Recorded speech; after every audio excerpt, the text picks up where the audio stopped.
4000 বছর আগে এক পাহাড় ছিল, চুনি পাহাড়। লোকেরা বলতো ওখানে ঘুমায় এক জিন, অপেক্ষা করে এক শিশুর জন্য।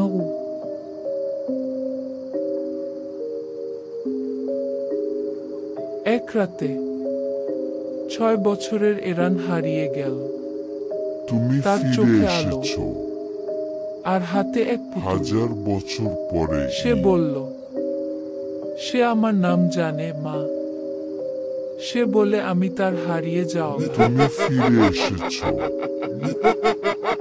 1000 বছর পরে। এরান এগিয়ে যায়, গুহার অন্ধকার গিলে নেয় তাকে। পেছনে কাঁপতে থাকে তার মা, কিন্তু থামাতে পারে না গি।